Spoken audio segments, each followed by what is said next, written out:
आपण बघत आहात AKP न्यूज मराठी, आपला आवाज आपली ताकद। सबस्क्राइब करा, शेअर करा, लाईक करा। AKP news Marathi.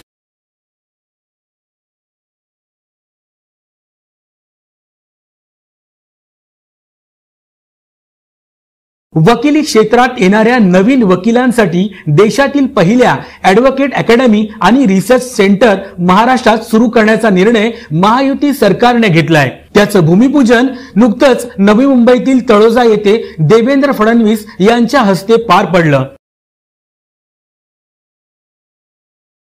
या अकादमीचं महत्त्व लक्षात घेऊन देवेंद्र फडणवीस यांनी 10 कोटी रुपयांचा निधी देणार असल्याचे जाहीर केले आहे। शासन आणि समाजाला ही अकादमी अतिशय उपयुक्त ठरणार आहे। तसेच यामुळे न्यायदानाच्या क्षेत्रात उत्तम काम होईल।